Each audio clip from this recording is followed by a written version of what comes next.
Hello everyone, I'm delighted to be here today with Connie Lau of Perun Consultants and Calvin Ho, a partner at Charltons, to talk about corporate financial distress, identifying it, the liabilities and relief.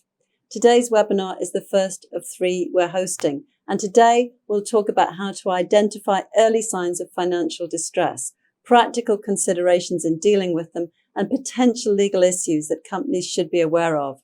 We'll also briefly look at the SME Financing Guarantee Scheme. In the second webinar, which will be next Wednesday, we will be discussing different restructuring options, including debt restructuring, capital injection, and court-assisted restructuring. And then the third and final webinar, the week after that, we'll be focusing on different restructuring mechanisms and the regulatory requirements for Hong Kong-listed companies. Before we start the webinar today, I'd like to introduce the 2 speakers who'll be joining us today. Connie Lau. Connie has over 20 years of experience in restructuring and insolvency work gained in a Big 4 accounting firm. She started her career with financial restructuring engagements and assisted bank creditors in the restructuring of listed companies in the early 2000s. She was the senior engagement leader in the liquidation of Lehman Brothers.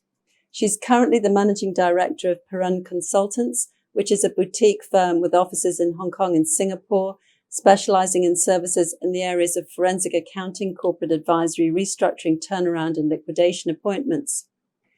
The other speaker is one of Charlton's partners, Calvin Ho.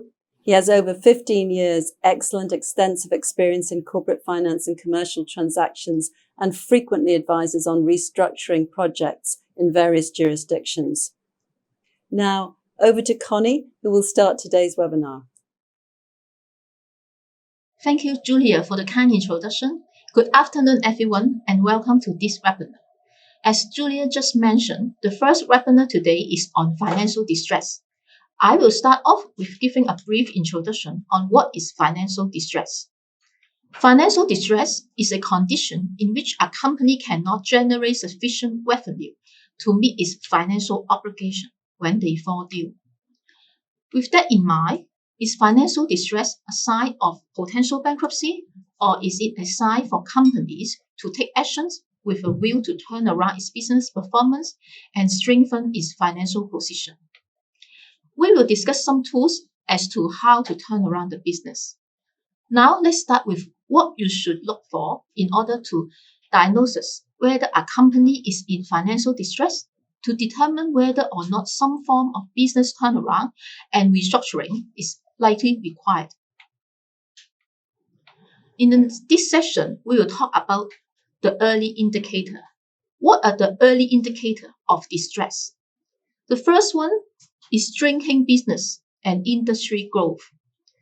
Operating within a shrinking industry is also a potential sign that the company is in or will soon be under financial distress. For example, like last year, certain sectors like hospitality, tourism, F&B were all under financial distress and heavily impacted by the COVID-19 and went through a very difficult time. Hence, a lot of the business in this sector would have naturally experienced distress even when they had otherwise been profitable previously. And also based on my experience, when we see a company experiencing falling margins, decline in the revenue, and also poor profits, it is definitely a warning signal. And it's usually the indicator that the business is not doing well. Since falling margins will cause pressure on cash flow, and if negative cash flow continues, it will eventually lead to bankruptcy. And in many cases, when the business are under financial distress, we will also see an upward trend in the aging of account receivable, while at the same time, on the other hand, suppliers holding ground and not giving the company any more favorable credit terms. These 2 factors combined will impact the business cash flow. As a result, due to the company's tighter cash flow, they are unable to meet the payment to the supplier. This may result in supplier requesting cash on delivery or even payment in advance. Another issue is there may be some new policy with which might have adverse impact to the company. For example, there may be some new tax law or cuts in the subsidies which the company has relied upon, which may result in a heavy impact on the company's financial performance and cash flow. Another indicator of distress we may see is the senior management turnover. This happens when some of them feel it doesn't appear to be much hope, or there will be a value in return for their continued commitment to the business. Also, directors may also want to resign due to the risk of running the business, which is insolvent. For listed company, such movement will be reflected in the announcement. That may provide some further context as to what caused the management to resign.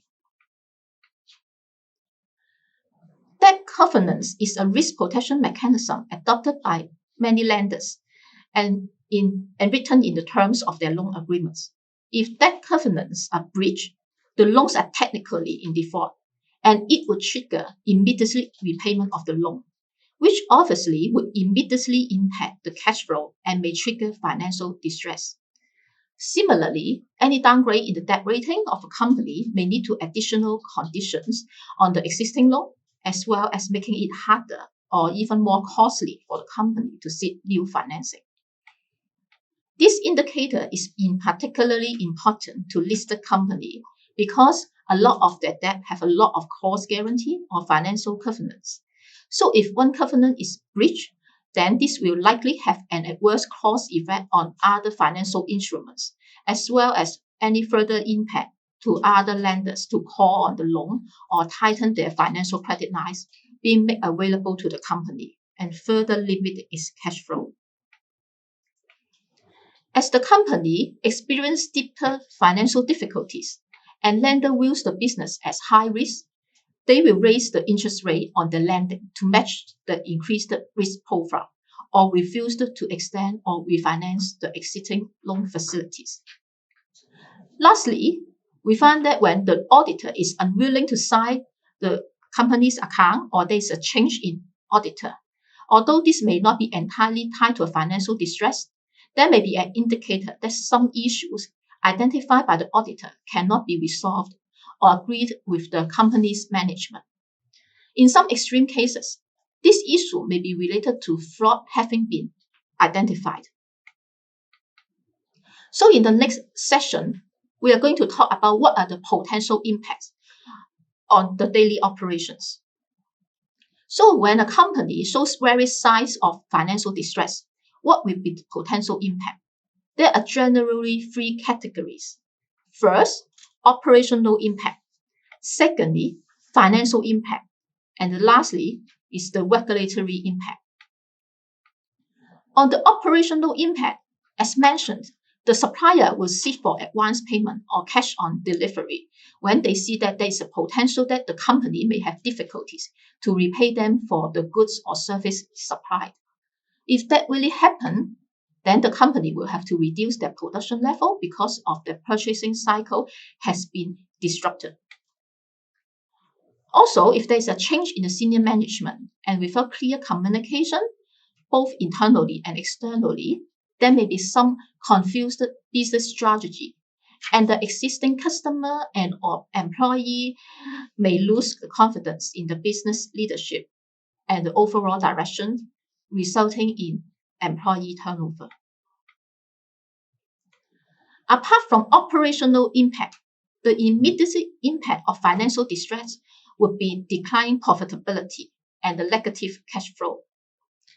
When the company's working capital cycle will be increased, that it is finding it more difficult and it takes more time to produce goods and services to the market, making it even more difficult to remain in the business. At this stage, without some sort of financial restructuring and additional source of external funding to allow the business some time and breathing room to reorganize some of its affairs, the otherwise viable business will be interrupted. I will talk about how to address some of these cash flow issues in the following slides. Secondly, for a lot of companies in financial distress, we often see that they will try to use the short-term loan, such as the bank overdraft, in order to finance its interest, loan repayment, or some long-term projects. This is actually not a good sign for the situation because this short-term solution is not adequate to address the fundamental longer-term problem. And we will also see that a lot of the CapEx plan that has been originated previously for expansion will be put on hold because of the insufficient cash flow, which will then impact the overall business plan of the company.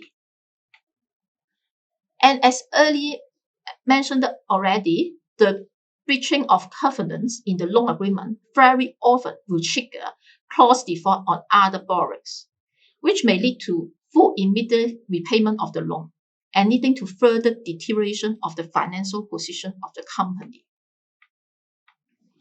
In terms of regulatory impact, the company may find itself needing to allocate more resources to disclosing more information to its stakeholder. Or sometimes they need to spend lots of time answering to the questions from various oversight bodies and additional stakeholders concerning about the potential impact of the company's trouble on the wider socio-economic environment. So here, just a few examples. If there's mass layoff of employees, the local government and the relevant association will obviously have many questions surrounding the circumstances of the layoff and whether or not the company has fully met its obligation in the process.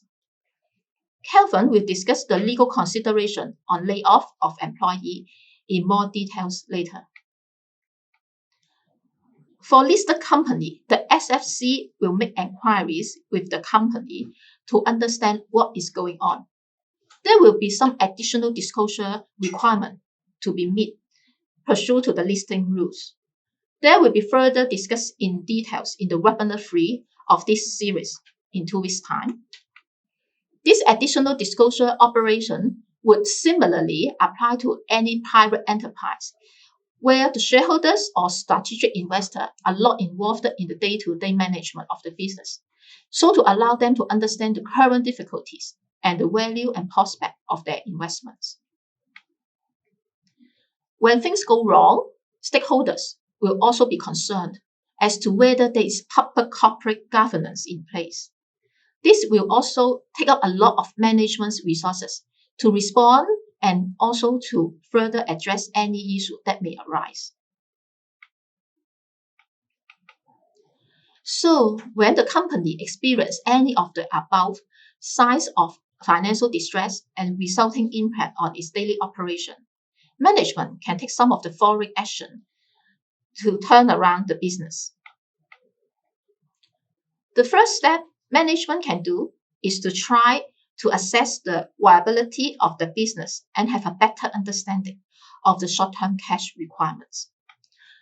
In order to achieve this, in a lot of the cases we deal with, we always advise our client to first prepare a 13-week cash flow forecast.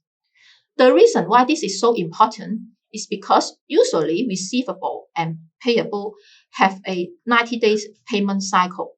So 13 weeks will cover the business typical working capital cycle and allow the company to identify when is the latest date within the cycle to make the repayment.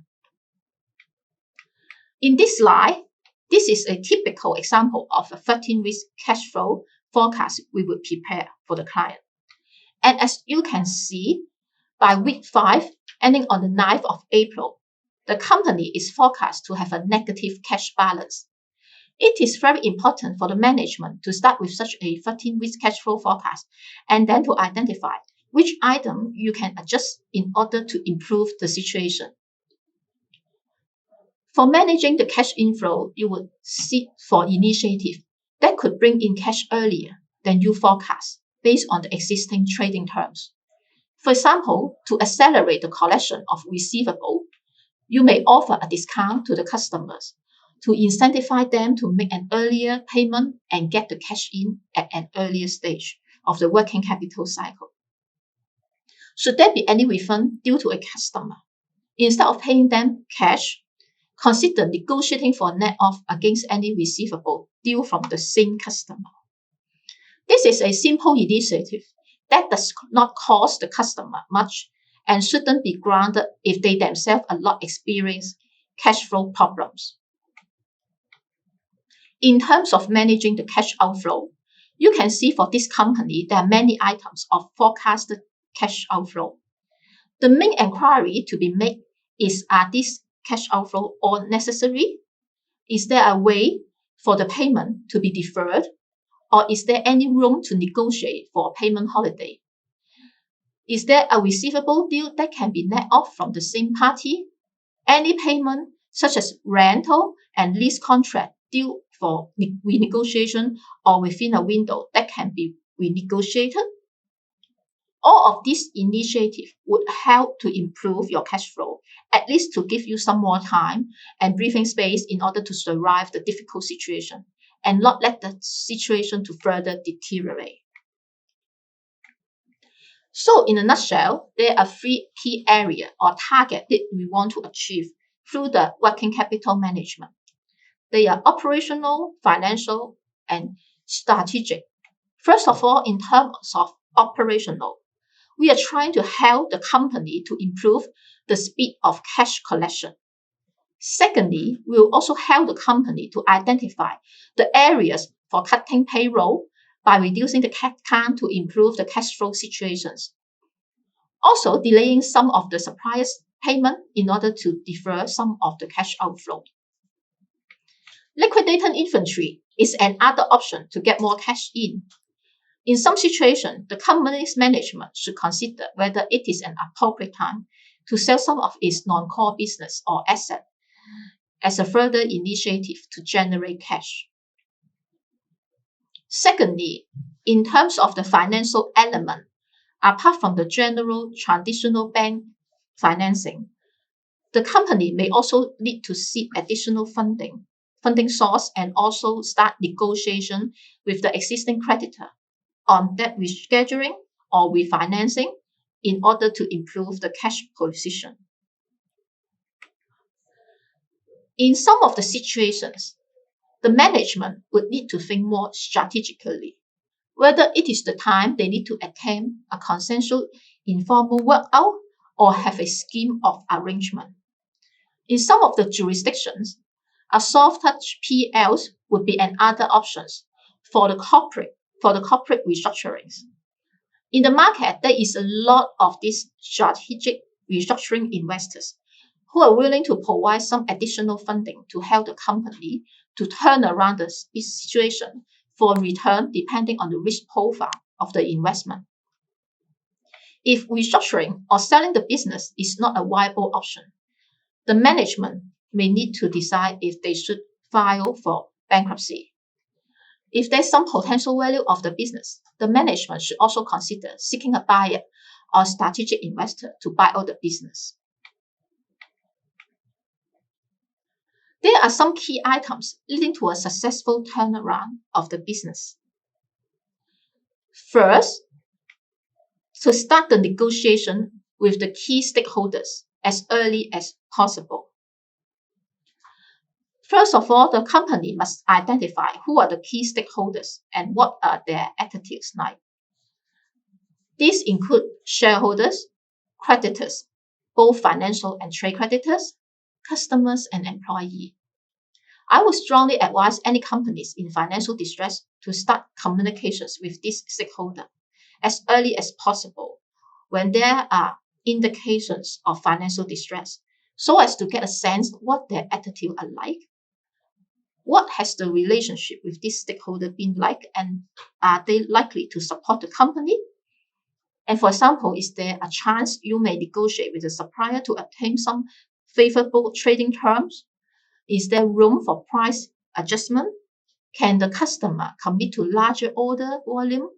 Can you realign customers' purchasing pattern so that there is more certainty in the monthly order and may assist to streamline the cost of production? The second question to ask is, how much time do you have? In order to answer this question, you have to know, is there any key dates or milestone imposed by the stakeholder? For example, Loan principal repayment date is one of the key dates, and you will have to enter into the negotiation with the lender well before the due date if you foresee that you cannot repay the loan. Secondly, you may ask whether there is any cash shortage, and if so, is new money required?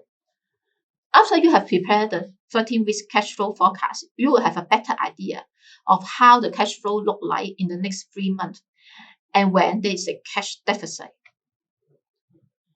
And then we will also consider whether there is any crisis or chaos, or whether the business is able to operate as usual. If there is such crisis, what would be the appropriate action to take? Is there any opportunity to turn around the crisis, or if not, sell the business? If there are not any available options, then the director will have to make a decision to place the company into liquidation. What bargaining power does each stakeholder actually have may also determine how much time you have. For shareholders, do they still want to support the company?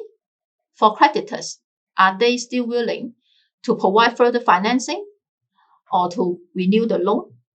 For employees, whether they are loyal to the company and whether they will continue to support the company throughout the restructuring process. What is the best alternative to negotiate the agreement? It is very important that the management speak to each stakeholder to agree on a way to get through this difficult time, to get their support to turn around the business. So it is very important for the management to keep all the stakeholders informed and to avoid miscommunication. Because in my experience, a lot of restructuring failed because the management refused to speak with their stakeholder. For example, some creditor actually may be willing to provide financing or to support to the company if they have a better understanding what is going on and how they could restructure the loan. Similarly, it is equally important to keep your management team and the wider employees informed of the company's situation and the restructuring progress so they can continue to provide support to the company. So in this slide, we will be talking about some cost-cutting measures. By speaking up the collections or deferring the payment might not be able to resolve the fundamental problem when a company is in distress. As you can imagine, it is inevitable to implement some cost-cutting measures when a company is in distress and going through a restructuring process. In order to do so, the management have to first segregate the business division by revenue and by profit contribution in order to identify and evaluate the performance on some key financial metrics. For example, return on capital, return on asset, etc. Secondly, management have to evaluate if the business is productive for the future growth, or is it underperforming and impacting the value of the rest of the business. After the management have identified those assets or business to be disposed of, they have to think of whether this asset or business can add value to the new investors. In many cases, the management have to consider hiring some turnaround specialists and restructuring advisor in order to lead the process. We always see it is a win-win situation here. By cutting losses and improving the valuation as a result of selling the loss-making business, which can help to generate cash flow for the rest of the business. As a result, I would think selling underperforming assets is actually a better option than allowing those assets to be unproductive. Another cost-cutting measure would be staff layoff. In the next slide, Kelvin will discuss what are the legal considerations for layoff staff. So I will pass it to Kelvin. Thank you, Connie. A cost-cutting measure that companies in financial trouble may naturally look into is laying off staff. Generally speaking, terminating employees in Hong Kong is relatively straightforward compared to other jurisdictions. Some key considerations that need to be considered are giving of notice to relevant employees, termination payments upon dismissal, and selection criteria concerning which staff to lay off. Regarding termination notice, within the probation period of an employee, the company may terminate the employment of a staff without notice within the first month of employment, and thereafter with a 7-day notice. The length of notice outside the probation period in the case of a contract which specifies a notice is the agreed period which is specified in a contract. But in any case, the notice period must not be less than 7 days. If the contract is silent on the notice period, then the default position under law is 1 month prior notice. Where a company wishes to terminate an employee without notice, the employer would need to pay the employee a sum equal to the amount of wages which would otherwise have accrued during the notice period, or the unexpired period portion of the notice period if the contract is terminated prior to its expiry. The amount of wages to be paid is calculated with reference to the daily average wage, if the notice period is expressed in days, or monthly average wage, if the notice period is expressed in months, of the employee in the preceding 12 months before the date of notification. Wages for such purpose include salaries, as well as sums payable by the employer in respect of maternity leave, sickness days, holiday or annual leave, or other statutory benefits that the relevant employee is entitled to. Regarding termination payments, in addition to any outstanding salary and benefits which has accrued under the relevant employee's contract, a company terminating staff by reason of redundancy is required under employment law to compensate staff dismissed and make a severance payment if that employee has been employed under a continuous contract of employment for a period of not less than 24 months. The amount of severance pay to which the employee is entitled is determined by the employee's wage level and length of continuous service, subject in all cases to a maximum payment not exceeding the lesser of the total amount of wages earned during the period of 12 months immediately preceding the date of dismissal and 390,000 Hong Kong dollars.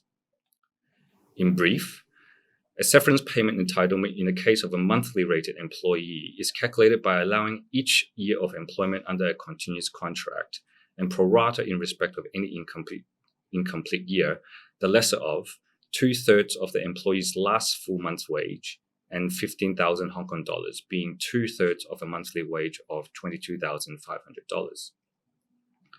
The amount of severance payment payable shall be reduced by the amount of any gratuity or retirement scheme payments which the employee has received during those years of service in respect of which the severance payment is payable.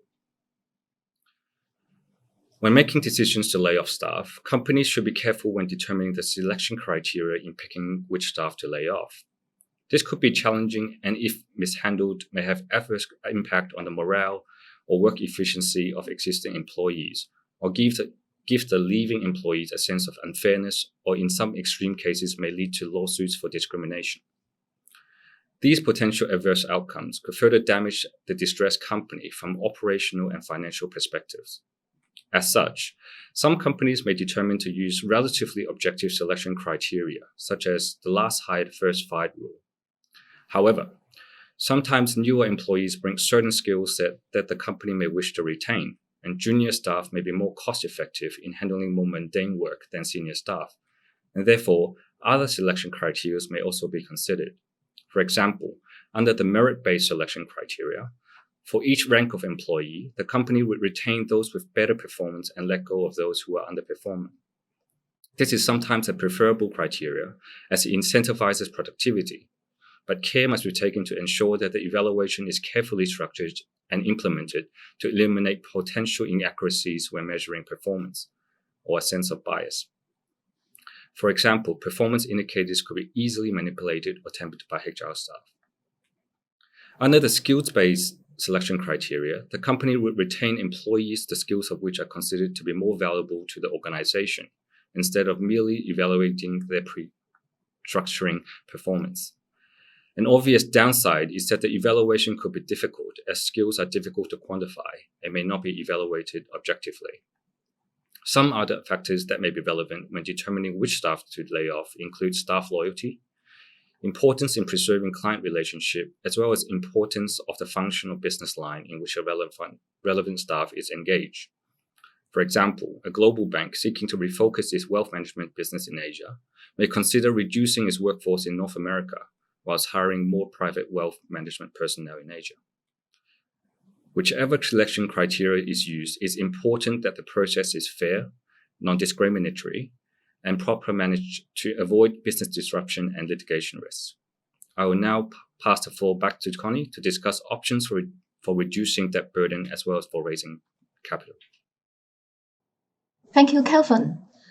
So as mentioned at the beginning, financial distress is a condition in which a company cannot generate sufficient revenue or income, making it unable to meet its financial obligations. Therefore, it is important for the management to see how they could reduce the debt burdens. If not, whether debt rescheduling or debt refinancing would be possible. For debt rescheduling, the management should negotiate with the lenders and see if there is any chance they can get the principal or interest payment holidays, a cut of the interest rate, extension of the loan, or any other payment profile alteration to reduce the debt burden. For debt refinancing, the management should also try some other alternative debt facilities, either with the existing lender or with some new financiers in order to replace the current debt. For example, bond issuance, syndication will be some other options available in the market. So we have discussed about the disposal of some loss-making business as one of the cost-cutting measures in the previous session. Here, we want to talk about two additional ways how to improve the cash positions. First, it is in the disposal of non-core assets. Some examples of the non-core assets usually include properties, investment in subsidiaries, financial investments, for example, stock, etc.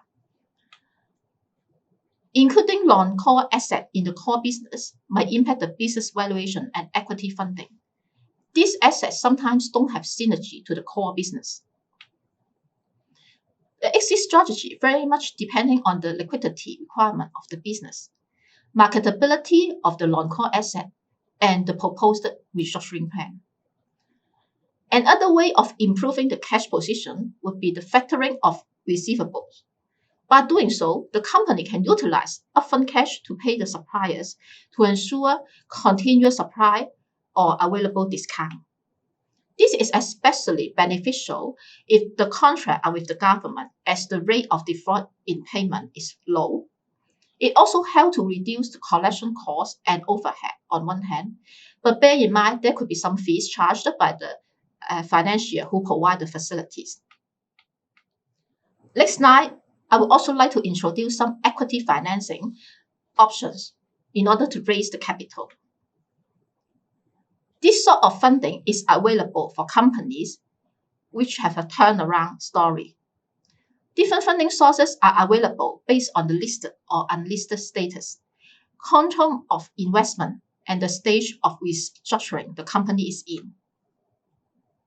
For a listed company, one of the options is to issue new equity.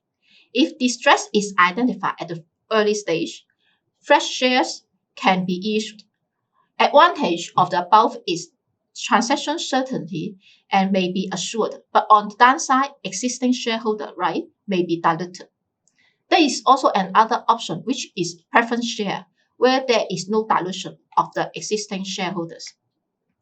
Another option is the private placement to a single cornerstone investor, either financial or strategic. If it is a private equity fund, what they're looking for is a return on capital, and they might buy the shares through the LBO. In such case, that may increase the balance sheet leverage. If it is a strategic investor, there could be potential operating synergies, but investors have to be aware of the takeover code, or will that breach the anti-monopoly laws. Rights issues may be undertaken where the new shares are issued to existing shareholders at a discount. The advantage is the ability to raise a large amount as compared to a single investor, but it also has the market risk. And any failure may adversely impact the stock price. The last one I want to introduce is the mandatory convertibles. which is another structural option to raise funding. This can qualify as equity under IFRS if structured correctly, and thus ensuring no increase in the leverage and avoid the rating pressures. Another advantage is that this instrument do not carry voting rights, hence may not disrupt existing shareholder. A comfortable compromise between debt and equity. So the next session, we will be talking about legal issue and liability of the directors, and I will pass it back to Kelvin. Thank you, Kelvin. Thank you, Connie. Directors of a company in financial distress should be particularly concerned with their duties towards the company, which may be derived from common law, the position of which is laid down by Hong Kong cases, statutory provisions, in particular those set out in the Companies Ordinance and the Companies Winding Up and Miscellaneous Provisions Ordinance, which we will refer in this seminar as COMBO for short, and statutory guidelines such as those published by the Hong Kong Company Registry and the Hong Kong Institution of Directors, although these do not have the force of law. Directors of Hong Kong listed issuer are also subject to requirements of the Hong Kong listing rules. Directors, acting collectively as a board, are agents of the company. As agents of the company, directors stand in a fiduciary relationship to the company, which requires them to act honestly, in good faith, and in the best interest of the company as a whole. In addition, in discharging duties owed to the company, a director must exercise reasonable care and diligence and exhibit a degree of skill which may be reasonably be expected from a person of his knowledge and experience. One of the most important fiduciary duties of a director is the duty to act in good faith in the interest of the company. This fiduciary duty is owed to the company alone, and not to any individual shareholder or even to the majority or controlling shareholder, although the director may consider the interests of such shareholders to the extent it is not incompatible with the interests of the company. This duty is a subjective one, and in exceptional circumstances, the court will not likely second-guess the commercial judgment of directors or interfere with the exercise of powers if it believes that such discretion was exercised bona fide and in good faith. However, when a company approaches imminent insolvency or is faced with a real risk of insolvency based on the cash flow test, which is when it's unable to pay its debts as they fall due, or the balance sheet test, which is when its abilities exceeds its realizable profits, then the director's duties towards shareholders will no longer be paramount, and a director must take into consideration the interests of the creditors of the company as a whole prior to shareholders. This is because creditors are entitled to the assets of the company prior to shareholders if and when the company subsequently becomes insolvent. The common law position is summarized in the case of Kinsella versus Russell Kinsella, where it was held that the interests of creditors intervene on insolvency, and directors must have regard to the interests of creditors in exercising the powers in respect of the company's assets. This means that a director should be free to interact with regard to the interests of shareholders where insolvency is only one of the many outcomes or where financial troubles are perceived to be fixable. But where insolvency is inevitable, then he must act with regard to the interests of creditors to avoid a breach of their fiduciary duties. So what is meant by acting in the interests of creditors as a whole? Creditors of a company may include secured creditors with claims over assets of the company, preferential creditors such as employees, and unsecured creditors such as typical trade creditors who provide goods and services to the company. When a company is in financial difficulty, the directors must not give preference to or advance the interests of a particular class of creditors if such act is inconsistent with the interests of the creditors as a whole. For example, in determining whether to wind up a company in a distressed company, a director should not merely take into account the fact that secured or preferential creditors would benefit from preference on distributions on the winding up, and therefore proceed to do so to further their particular interests. This is particularly the case if the director honestly believes that it will be in the interest to the creditors as a whole for the company to continue trading on an ongoing concern. Another fiduciary duty of directors is the duty to exercise their powers only for corporate purposes and not for collateral or ulterior purposes. Directors will be held accountable if it can be shown positively that their actions have been motivated by improper purpose. In a distress situation, where it is clear that the action or omissions of a director resulted in substantial detriment to the company, then it may be difficult for the director to persuade the court that he honestly believed his actions was in the best interest of the company. A further critical aspect of the law of fiduciary duties is that a fiduciary should not allow his personal interest to conflict with interests of the one whom the duties are owed. In this regard, the common law test is whether a reasonable person looking at the facts would think that there is a real, sensible, or substantial possibility of conflict. In a distress situation, directors must be extra vigilant. For example, a director who procures payments by the company to a creditor in which he has a personal interest prior to satisfying the claims of other creditors may potentially be in breach of his fiduciary duties, even if he honestly believes that such transaction to be fair to the company. One way to avoid violating this no conflict rule is for the director to properly disclose the conflict and seek the approval of other directors who do not have interest in the transaction. In addition to fiduciary duties, it's well established under common law that a director owes a duty of care, skill, and diligence to the company, and the standard of such duty is to be measured by the care an ordinary person might be expected to take in circumstance on his own behalf. In 2008, the Hong Kong Standing Committee on Company Law Reform regarded such requirement as being too lenient and suggested that a director should be required to exhibit a greater degree of care in performing his duties.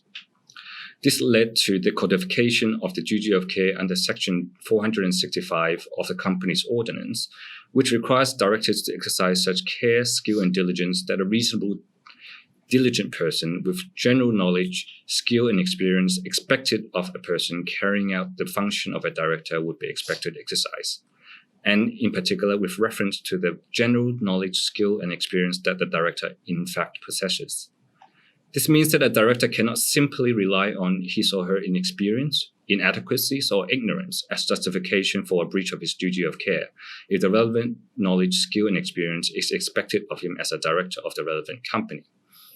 And if the relevant director does in fact have relevant knowledge, skill, and experience, he would be held accountable to a higher standard. In addition to common law duties in exercising their fiduciary duties and duty of care, directors should be particularly aware of various certain statutory provisions under the Companies Winding Up and Miscellaneous Provisions Ordinance, or CUMPO, which will become applicable when the company is in poor financial condition or in the period leading up to a potential winding up or liquidation. One such statutory provision is unfair preference under Section 266 of CUMPO.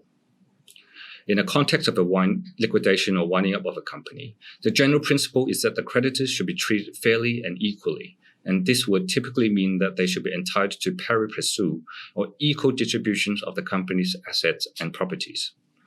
Section 266 of CUMPO enables the courts to reverse any payments or disposition of assets made by the company to a creditor, where the payment or disposition involves any unfair preference being given to the creditor. The company will be regarded to have given unfair preference to a creditor if within a prescribed period prior to commencement of winding up, during which assets of the company are insufficient to pay its debts and all other liabilities and expenses, the company does anything that has the effect of putting the creditor in a better position in the event the company goes into liquidation. For the court to be satisfied that there has been unfair preference, it must be shown that the company was influenced by a desire to prefer a particular creditor, other than due to genuine commercial pressure or demand for repayment.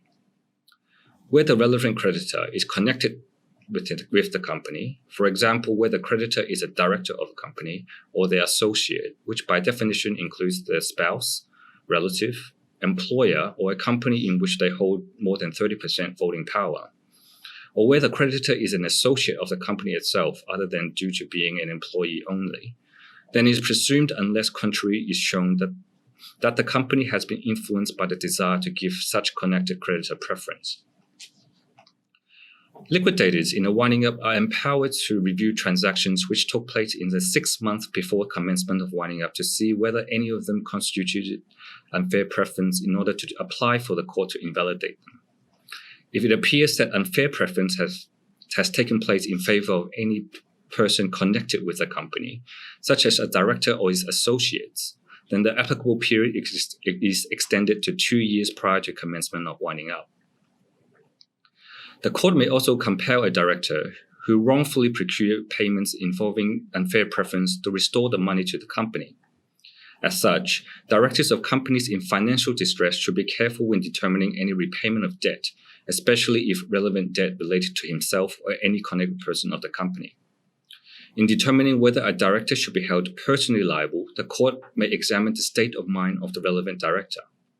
In one case, the court ruled that a director who procured the granting of floating charge to himself to secure an advance he made to the company to enable the company to continue trading did not lead to unfair preference, as the company's decision to grant security was influenced by a genuine need to raise money from the director rather than a desire to give preference.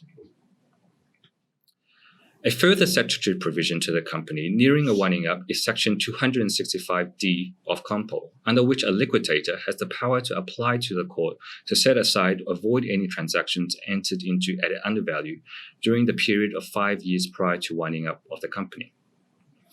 A transaction will be taken to be at an undervalue if it involves the company making a gift or disposition of assets with no payment of consideration, or if consideration was paid, the consideration was significantly less than the consideration paid by the company. The court has the power to make any order it thinks fit for restoring the position to what it has been if the company had not entered into that transaction. For instance, it could make an order to demand the person who received the commercial benefit as a result of the transaction to make a payment representing the market or transaction value to the liquidator. Therefore, directors of a financially distressed company should be particularly careful when making decisions concerning, first, the company giving guarantees or indemnities for benefit significantly less than the value of the benefit that the guarantee or indemnity conferred, or second, where the company accepts in satisfaction of debts sum significantly less than the recoverable value of the debts being written off. However, it is a defense if the company enters into a transaction in good faith for the purpose of carrying on its business, where there are reasonable grounds for believing that the company would in fact benefit from the transaction. For example, if the transaction was entered out of genuine financial needs, given the critical financial condition of the company. In a similar note, Section 267 of COMPO states that if a floating charge is created within 12 months prior to a commencement of a winding up, it will be invalidated to the extent it extended beyond the principal amounts received and expected interest payments, unless the company was solvent immediately after the creation of the charge. So what are the consequences if a director of a company in financial distress or in the course of being wound up breaches his or her fiduciary duties?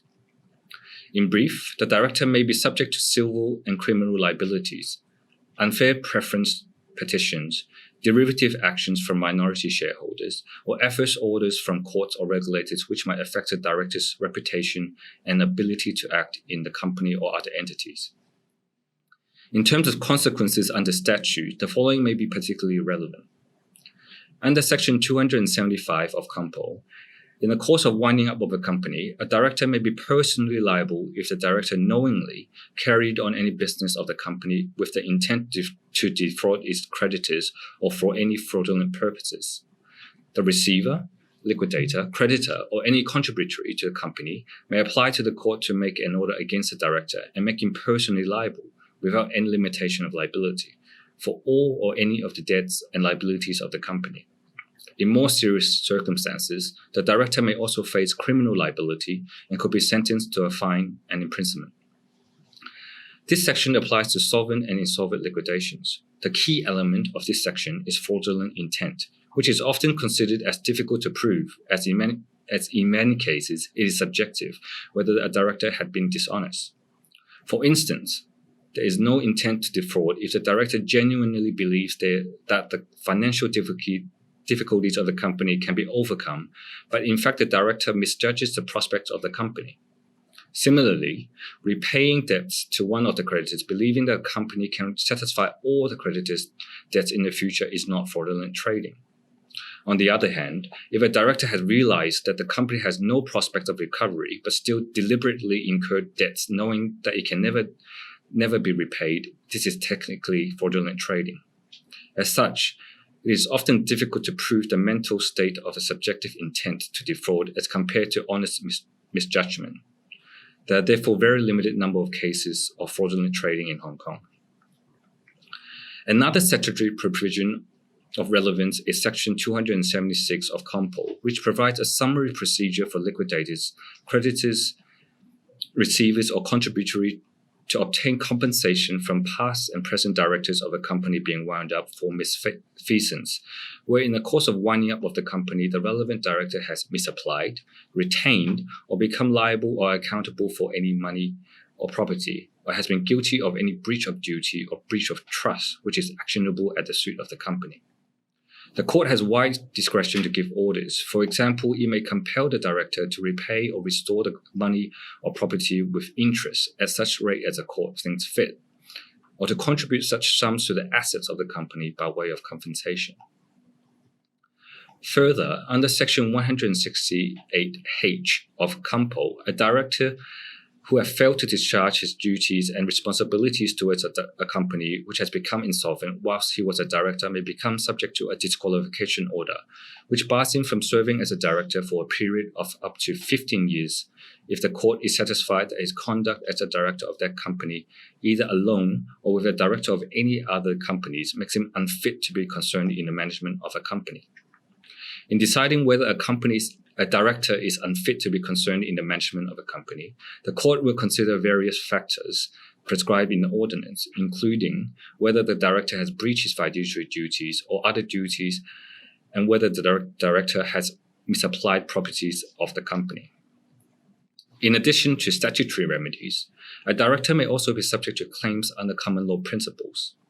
For example, damages can be claimed against directors where the directors have suffered loss or a reduction in funds of assets as a result of breach of their duty of care, skill, and diligence. Equitable compensations may also be demanded where it can be shown that the director had breached duties towards the company. Further, where profits has been made by a director in breach of his fiduciary duties, for example, if he had profited from misuse of the company assets, then the directors may be required to account for the profits made, i.e. he will be stripped from benefits obtained in breach of his duties. If a director ends up holding a company's property in breach of his duty as a fiduciary, then the relevant property will be held on constructive trust for the company, and the director may be ordered to transfer the property back to the company, rather than simply paying the value of the property to the company. This gives the company a priority over the directors or other creditors in the case that the company becomes impecunious. We will be in Webinar 3 discuss the duties and liabilities of the directors of a Hong Kong listed issuer. In brief, such directors may be held to a standard of care and diligence commensurate with that required under Hong Kong law, failing which he may be subject to disciplinary actions of the stock exchange, disqualification and other orders such as a cold shoulder order and or cease and desist order by the SFC or the Market Conduct Tribunal, amongst other civil or criminal liabilities. That concludes our discussion regarding duties of directors of a distressed company. I will now pass the floor to Julia to talk about credit support available to small and medium enterprises under the government SME Financing Guarantee Scheme. Thank you, Calvin. So the SME Financing Guarantee Scheme was launched in 2011 by the Hong Kong Mortgage Corporation, and it provides loan guarantees to SMEs to help them secure loans from certain lending institutions and banks that are participants in the scheme to meet their business needs, for example, for acquiring business equipment to enhance productivity and competitiveness. Under the scheme, an SME can potentially receive guarantee coverage of 50%, 60% or 70% of the credit facilities given by approved lending institutions. In terms of eligibility for the scheme, Any enterprise that's registered as a business in Hong Kong and has substantive business operations not associated with the lender and employs fewer than 100 people in the case of manufacturing businesses or 50 people for non-manufacturing businesses is eligible to apply for a guarantee under the scheme. Last year, with the rapid deterioration of the business environment following the COVID-19 pandemic, the Hong Kong government introduced a special 100% loan guarantee under the SME Financing Guarantee Scheme to provide SMEs with financial support with a view to easing their cash flow problems. The scheme aims to help relieve the burden of paying employee wages and rents by SMEs suffering from reduced income, thereby helping minimise enterprises shutting down and laying off staff. The maximum amount of the loan which can be guaranteed under this scheme is the lower of 2 million Hong Kong dollars and the total amount of employee wages and rents for 6 months. No fees are charged for the guarantee, provided that interest at the rate of prime plus minus 2.5% per annum is chargeable. The maximum repayment period is 36 months with an optional principal moratorium which doesn't require any repayment to be made within the first 6 months, so as to lessen the immediate repayment burden of enterprises during the time of the pandemic. While this scheme provides short-term relief to financially distressed SMEs to alleviate their current financial burdens, more drastic changes may be necessary for companies to be sustainable. And this will be discussed in further detail in the second webinar, which will be next week at 5 p.m. on Wednesday, the 24th of March, 2021, when we'll be talking about different restructuring options and the issues involved. So that brings us to the conclusion of the formal part of our presentation. As I mentioned earlier, this is part of a 3-part webinar series. Webinar 2 will be next Wednesday, the 24th of March at 5 o'clock, and we'll continue the discussion of different restructuring options. You're most welcome to join us. You can find the link to register on our website. Thank you again for joining us today, and I do hope that we'll see you next Wednesday. Have a great evening.